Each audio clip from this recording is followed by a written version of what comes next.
예, 안녕하세요. 네, 반갑습니다. 네, 방금 소개받은 KT에 근무하고 있는 김갑삼입니다. 이 남북 접경 지역 발전 및 활성화 방안에 관한 연구에 대해서 제가 연구를 했는데 이 단원이 상당히 좀 딱딱하고 좀 재미가 없는 그런 분야입니다. 제가 연구했던 것을 말씀을 드리겠습니다.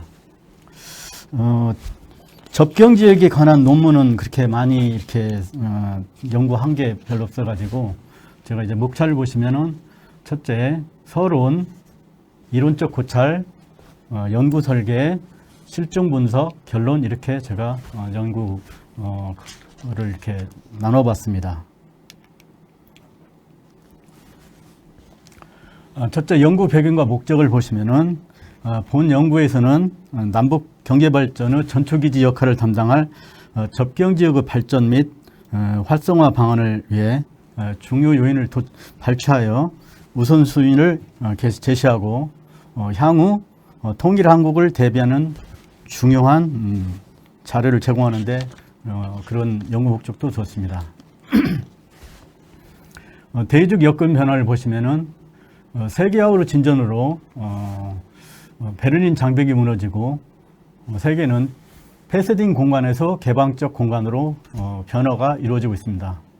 또한 북한의 핵 위협으로부터 한반도 평화체제 구축이 글로벌 이슈화되어 있고 대내전 여건 변화로는 2018년 통일경제특구 대통령께서 발표를 하게 됩니다. 또한 접경지역 발전 종합계획이 2019년 행정부로부터 발표되는데 2030년까지 225개의 사업에 총 13조 원을 투자하는 걸로 지금 결정이 되었습니다. 이런 분위기를 통하여 통일한국 대비한 남북 접경지역 발전 및 활성화 방안의 중요 요인과 우선순위를 연구하게 되었습니다. 접경지역을 들어가기 전에 제가 접경지역 다른 나라의 사례를 좀 말씀드리고 진행을 하겠습니다. 제가 이제 접경지역 중국 선젠을 제가 직접 가봤는데요. 중국 선젠 같은 경우에는 제가 이렇게 여행하면서 바로 이 연구 때문에 가봤는데 선젠은 바로 홍콩 국경 경계에서 이렇게 제가 바라봤을 때 중국 사람들이 차가 남바가 2개를 달고 홍콩을 자유왕래하는 것을 봤습니다. 그리고 선젠이라는 도시는 굉장히 친환경 도시이고 또한 도시계획이 너무너무 잘 돼 있어가지고 선젠을 보다가 제가 강남에 와서 보니까 굉장히 강남은 정말로 아기자기한 그런 도시 같은 느낌이 들었습니다. 그래서 이제 홍콩과 중국 접경 지역의 경제 특구를 조성해가지고 경제 통합을 실현하고 여러 가지 기술 발전을 지금 하고 있습니다.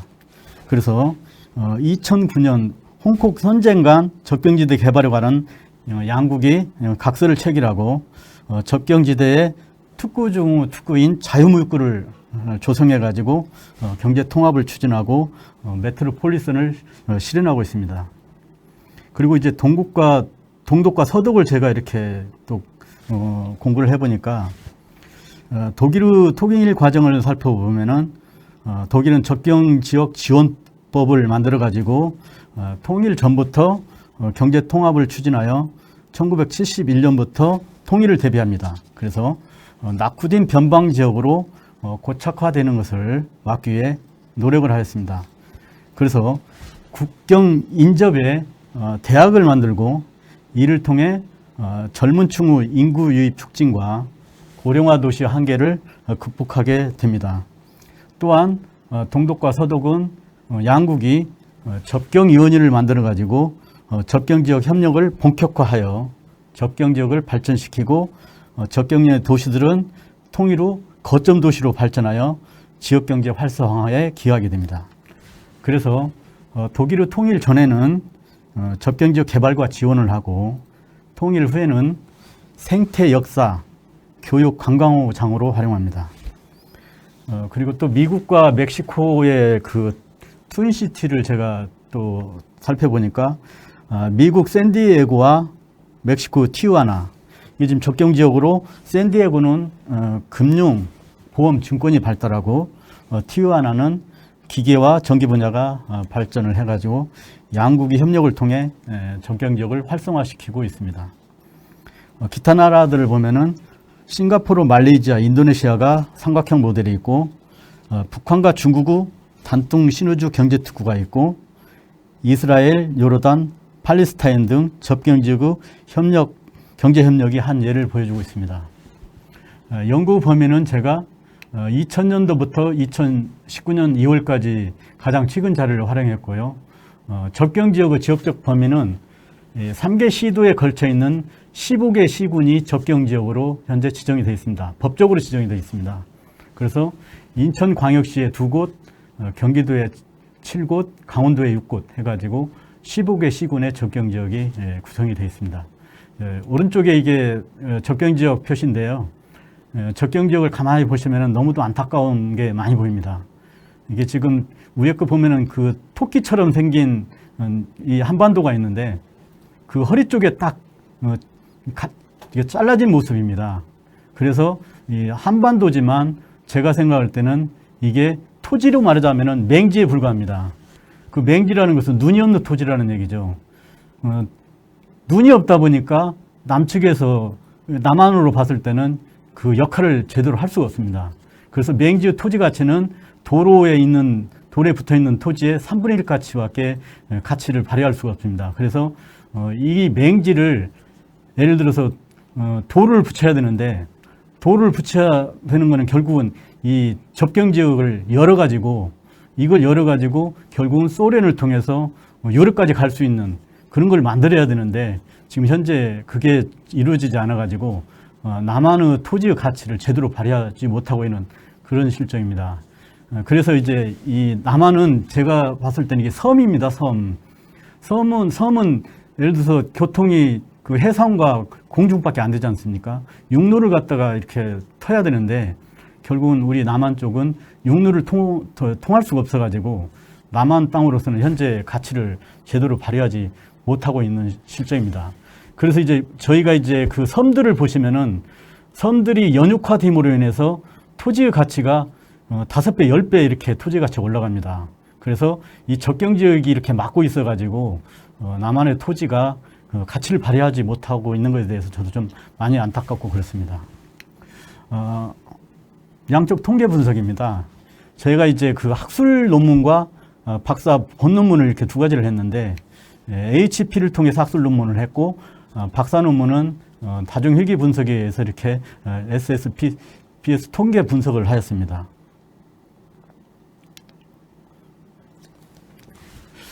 그 접경 지역의 개념은 이제 프란츠가 정리하였는데, 우리나라에서는 제3차 국토개발 종합계획에 의해서 공식적으로 사용하기 시작하였습니다. 관련 법령으로는 접경지역 특별법이 있고 시행령이 있습니다. 근데 접경지역을 개발하려면은 특별법이 있는 것은 당연하지만 현재 접경지역 특별법이 있기는 하지만 그 위에 상의하는 국토계획 및 이용에 관한 법률, 또 수도권 정비법, 또한 군사시설보호법이 접경지역 지원 특별법 위에 존재하기 때문에 접경지역 지원 특별법만으로는 접경지역을 전혀 개발할 수가 없습니다. 그래서 이게 법적인 차원에서 이런 제도적인 게 좀 이렇게 완화가 돼야 이게 접경지역이 활발할 것으로 생각이 듭니다. 그래서 접경지역은 인천시에 2곳, 경기도에 7곳, 강원도에 6곳 해서 15개 시의 접경지역이 구성되어 있고요. 접경지역의 특성을 보면은 군사시설 보호 및 수도권 정비법, 각종 중첩된 규제로 인해서 낙후되어 있습니다. 그래서 오른쪽 표와 같이 군사 분계선이 있고, 군사 분계선에서 북쪽으로 2km, 남쪽으로 2km, 여기가 DM 제시입니다. 그래서 남방, 북방에서 4km 지점이 비무장지대죠. 그래서 비무장지대에서 33km까지가 접경지역입니다. 그래서 군사 분계선에서 20km까지가 이제 인통선이고요.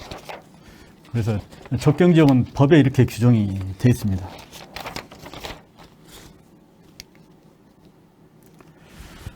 접경지역의 경제여건 분석입니다.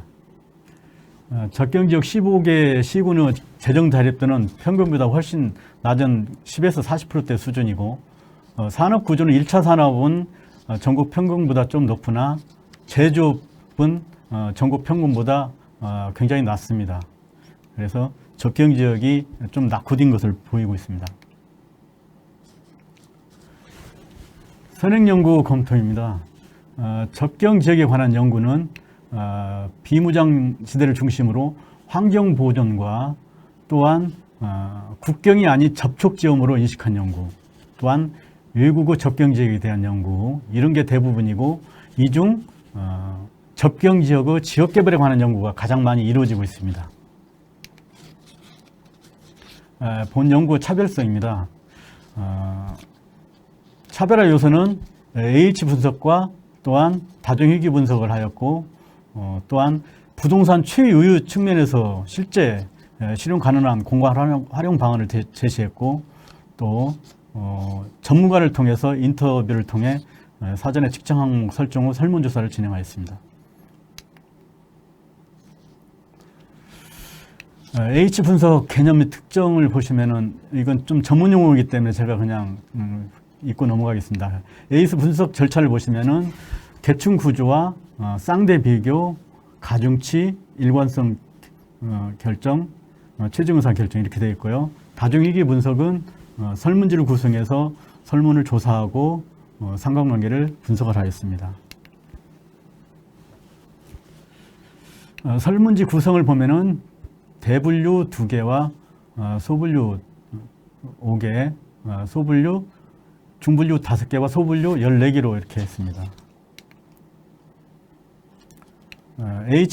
AHP 조사 설문 내용은 대학 교수, 연구수, 연구원, 공무원으로 해서 총 56명을 평가 대상자로 선정을 하였습니다. 조사 기간은 아래 봤고, 또한 조사 지역은 대표적인 발전적인 강화, 고양, 김포와 낙후 지역인 연천, 포천, 철원을 2개 분야로 나누어서 했습니다. 그래서 설문 배포는 전문가를 통해서 56부를 배포해서 응대는 48분의 응대를 했습니다. H 측정을 위한 계층화 변수 산정인데요. 접경지역 경제 활성화와 접경지역 지원 육성 및 제도 개선, 대분류는 이렇게 했고 중분류는 5개 아까 말씀드린 것처럼 같습니다. 설문 참여자의 연구 통계학적 분석인데요. 남성이 더 여성보다 많고 주로 40대가 많고 대졸자들이 많습니다. 그 직업은 연구원들이 대부분이었고요. 접경지역 연구 지표별 가중치 비교인데요. 접경지역 경제 활성화 항목에서는 교통 인프라 확충 계획이 가중치가 제일 높게 나왔습니다. 그리고 접경지역 지원 육성 및 제도 개선에서는 이미지 개선을 위한 지원 육성이 이렇게 높은 가중치를 보였습니다. 종합 가중치 우선순위 분석인데요. 접경지역 경제 활성화 중에서 접경지역 간 연계 교통망 개선이 1순위로 나왔고 2순위는 동서 남북 간 연계 교통망 구축, 3위는 신성장 독립사업 추진. 제가 이제 접경지역을 직접 이게 다니면서 주민들하고 얘기도 하고 또 주변 환경도 이렇게 검토하고 이렇게 했는데 그분들이 바라는 거는 도로 개선이 제일로 중요하다고 이렇게 주변에 말들을 많이 했습니다. 현재 그 접경지역이 동서남북 간 이 고속도로를 지금 강원도에서 영동도 쪽으로 지금 계획이 되어 있고 남북 간에는 그 영종도에서 신도를 거쳐 강화로 가는 고속도로가 1단계가 지금 착공해가지고 영종도에서 신도 간 그 고속도로가 지금 착공을 해서 시작이 되고 있습니다.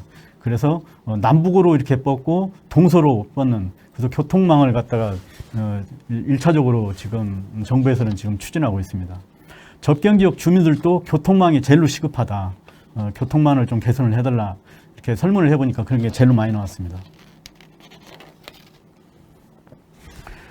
희귀분석 연구 모형입니다. 독립변수는 6개를 했고 6개 중 평화와 번영을 위한 사업, 중장기 산업발전, 교통인프라, 주민복지 및 문화사업, 관광개발, 관련법과 제도 개선, 이렇게 독립변수로 6개를 만들었고, 이 독립변수 6가지가 종속변수에 어떤 영향이 있는가, 여기에 대해서 연구를 하게 된 겁니다. 이게 연구 가수를 제가 설정했는데요. 평화와 번영을 위한 사업 추진을 하면은 접경 지역은 발전 및 활성화될 것이다.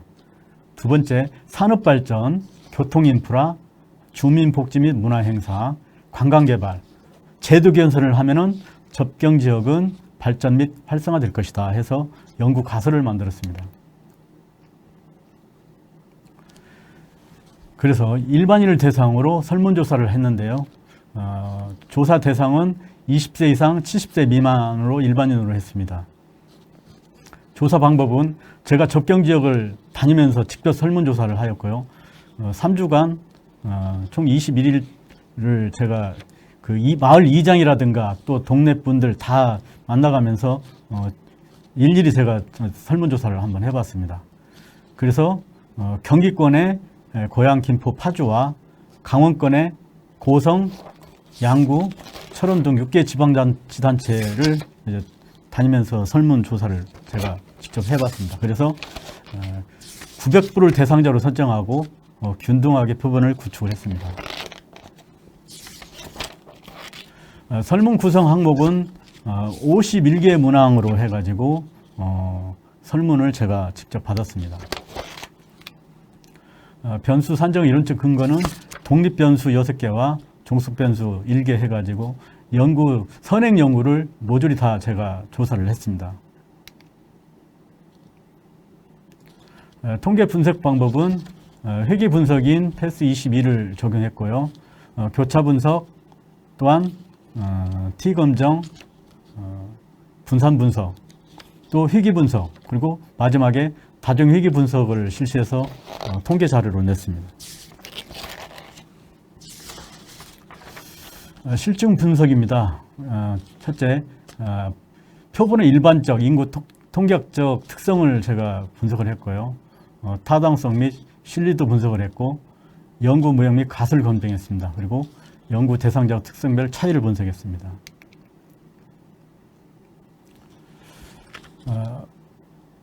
인구 통계학적 그 특성을 보시면은 남성과 여성 이렇게 분류했고요. 그리고 대학 졸업자들이 제일로 많고, 그리고 기혼자들이 제일로 많고, 이렇게 분석이 됐습니다.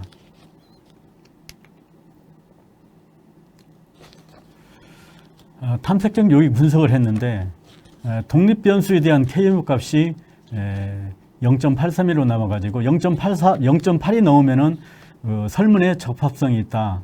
상관관수가 굉장히 높다 이렇게 돼 있기 때문에 0.831로 나와가지고 독립변수에 대한 설문이 적합한 것으로 나왔습니다. 종속변수 역시 KMO 값이 0.8 이상으로 나와가지고 적합한 것으로 확인이 됐습니다.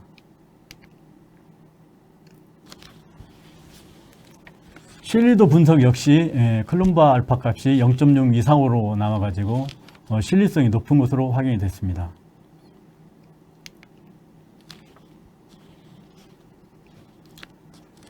종속 변수에 대한 것도 역시 신뢰도가 높은 것으로 클룸바 알파 값이 0.8이 분석이 됐습니다. 상과감석 분석에서도 6개의 독립 변수가 0.4에서 0.7 내외로 보통 상관관계가 있는 것으로 이렇게 확인이 됐습니다. 그래서 0.7이 넘으면은 매우 높은 상관관계가 있고 0.4에서 0.7은 보통의 상관관계 이렇게 되어 있기 때문에 보통 0.4에서 0.7 내이기 때문에 보통의 상관관계가 있는 것으로 이렇게 조사가 되었습니다.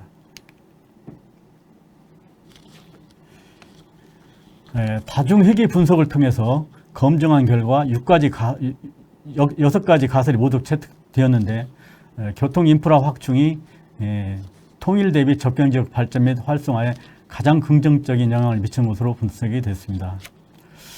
제가 이제 교통 계속 이렇게 나오는데 저희가 이제 부동산을 제가 이렇게 연구를 해보니까 주택도 마찬가지입니다. 제일로 선호하는 게 교통입니다. 교통. 우리가 집을 살 때 첫 번째가 중요한 게 교통이 제일로 중요하고요. 그 다음 교육 여건, 그리고 세 번째가 환경입니다. 그래서 우리 집이 지하철과의 거리가 얼마나 떨어져 있고, 주변에는 교육 여건이 얼마나 잘 돼 있고, 초등학교, 중학교, 고등학교는 어떻게 잘 돼 있고, 주변에 또 편의시설이라든가 또 공원이라든가 또 관공서라든가 이런 것을 면밀히 분석해 가지고 그거를 체크리스트를 만들어 가지고 꼼꼼히 파악해서 예를 들어서 주택을 살 때도 굉장히 심의를 기울여야 되지 않을까 생각이 듭니다. 독립변수에 대한 기초가설에 대한 연구 대상자의 인식도에서는 교통 인프라 확충이 남북 동서도로 및 철도망 확충 이쪽에 4.53%로 가장 높게 인식하는 것으로 나타났습니다. 보시면은 독립변수 보시면 교통 인프라 확충 4.53이 나왔고, 종속 변수도 마찬가지로 교통 인프라 확충이 4.61로 제일로 높게 나왔습니다. 연구 대상자의 특성별 차이의 분석을 보시면은 접경지역 활성화 필요성 인식 여부에 대한 연구 대상자의 특성별 차이 분석 결과 접경지역 활성화 필요성에 대한 인식을 공유하고 있는 것으로 통계적으로 유효한 결과를 보였습니다.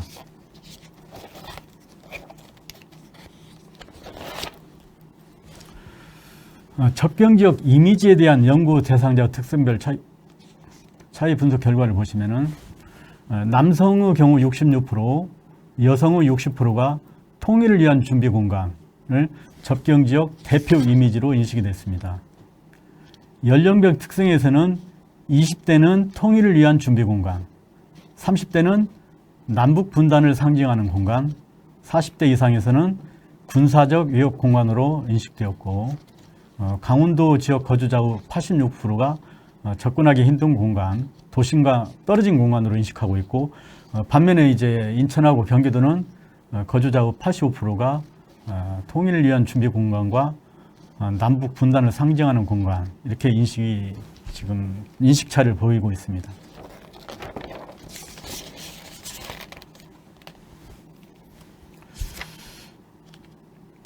접경지역 발전과 활성화 저해 요인에 대한 연구 대상자의 특성의 차이 분석을 보시면은 남성의 57%는 도로 및 철도 등의 기반 시설 부족을, 여성의 43%는 군사시설 등 각종 규제를 선택하여 성별 인식 차이를 보이고 있습니다. 그런데 전 연령대에서 정부 및 지자체의 무관심을 접경지역 발전과 활성화 저해 요인으로 가장 높게 인식을 하였고, 학력, 거주지역에 상관없이 군사시설 등 각종 규제를 최우선으로 선택을 하였습니다. 직업별 특성에서는 학생, 자영업, 전문직 직종은 군사시설 등 각종 규제를, 직장인들은 도로 및 철도 등 기반시설 부족을 이렇게 설문을 했고요. 주부와 공무원은 정부 및 지자체의 무관심을 통계적으로 유효한 차이를 보이고 있습니다.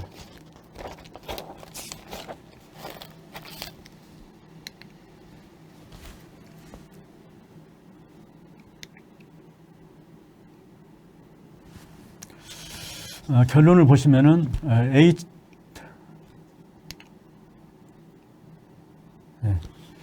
AH 분석 요약을 보시면은 연구 지표를 계총을 구조하고, 또한 쌍대 비교를 통해 자료를 수집하고, 또한 H 분석을 실행하고 일관성을 검증하고, 또한 분석 결과를 도출을 하였습니다.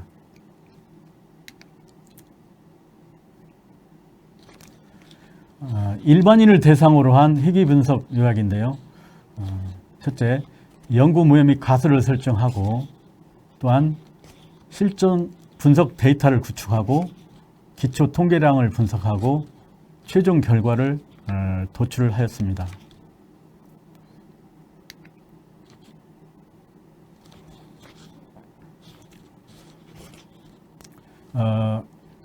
연구 결과 및 시사점을 보시면은 통일한국 대비 접경지역 발전 및 활성화를 위해 우선적으로 추진해야 할 사업은 첫째는 교통 기반 인프라 확충입니다. 접경지역 주민들은 교통에 대해서 굉장히 관심을 많이 가졌는데요. 접경지역이 서두에서 말씀드린 것처럼 접경지역 특별법과 시행령이 있는데 거기에 상위법인 국토계획 및 이용에 관한 법률과 또 수도권 정비법, 또 군사시설 보호법 이런 것들이 가로막혀 가지고 사실 접경지역을 개발하기가 사실 쉽지가 않습니다. 그래서 국회 차원에서 접경지역을 활성화하고 발전하기 위해서는 이 상위법 중에 상위법인 특별법을 만들지 않으면은 사실 이게 접경지역을 활성화하기가 상당히 어렵습니다. 그래서 기재부나 행안부에서 앞으로 이제 접경지역에 대해서 활성화를 이제 하기 위해서 13조를 투자를 계획을 하고 있지만 이 법령에 가려가지고 그거를 개발하기까지는 상당히 이게 진통을 겪을 것이라고 봅니다. 그래서 법 제도화가 되지 않는 이상 접경지역이 개발하고 활성화되기에는 상당히 어려운 그런 게 있습니다. 둘째는 산업단지를 조성하여 균형발전 기반을 구축.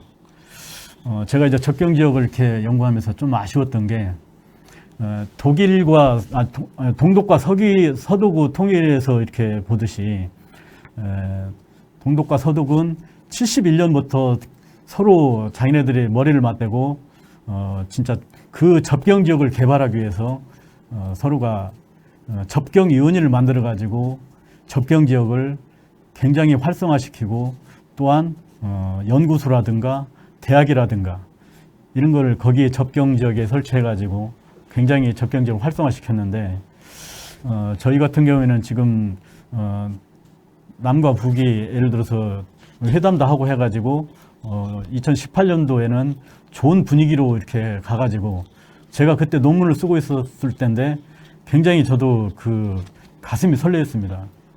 근데 그게 이제 잘 될 거라고 생각을 했는데 또다시 경색이 되고 말아가지고 너무도 아쉬운 감이 있습니다. 그래서 접경지역 DAM 제세 예를 들어서 정말로 세계적인 그런 공원을 만든다든가 아니면은 세계가 공존할 수 있는 예를 들어서 그 교육시설이 들어온다든가 아니면은 세계적으로 제일로 환경이 좋고 기업하기 좋은 그런 환경을 만들어 가지고 접경지역을 활성화시킨다든가 그런 생각도 많이 해봤는데 이게 참 꿈이 현실로 왔으면 좋겠습니다. 셋째는 남북 청소년 평화와 화합, 문화의 거리 조성 그리고 넷째는 낙후 지역으로 이미지 개선을 위한 지원 육성 등이 필요하다고 생각이 됩니다.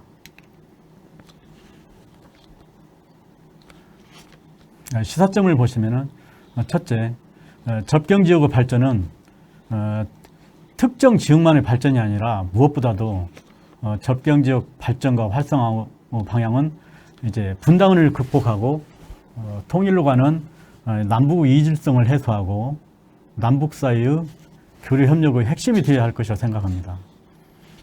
둘째는 통일을 위해 남북이 머리를 맞대고 노력해야 할 준비가 필요하며 나아가 미래 통일한국을 위해 학계에서 통일을 연구하는 분들에게 제 자료가 좀 중요한 자료가 되었으면 합니다. 셋째, 정부 지자체 주민들이 협력하면서 한반도에 그야말로 신경제 지도가 반드시 제작될 수 있도록 이 연구 자료가 사회적으로 조금이나마 기여가 됐으면 합니다. 연구 한계와 향후 연구 과제입니다. 본 연구 한계점으로는 대표적인 발전 지역인 고양, 김포, 파주와 낙후 지역인 고성, 양구, 철원에 한정을 했습니다. 15개 접경 지역에 대해서 연구를 해야 되는데 너무 방대해가지고 이렇게 발전 지역과 낙후 지역으로 구분해서 했는데 15개 시군 전체를 포함하여 분석하지 못한 게 좀 아쉬움으로 남습니다. 또한 접경 지역은 자연환경 측면을 고루 반영해야 하는데 자연환경과 부동산, 토지이용 규제를 충실히 반영하지 못하고 부분적으로 규제의 지표로만 활용을 했습니다. 그래서 좀 그게 좀 아쉬운 점이 있습니다. 향후 연구 과제로는 다양한 접경 지역의 자연환경 측면과 부동산 토지이용 규제를 고려할 수 있는 지표를 구성한다면 보다 객관적인 지역 발전과 활성화 분석 방안이 이루어질 것으로 판단이 됩니다. 오늘 강의를 마치도록 하겠습니다. 예, 감사합니다.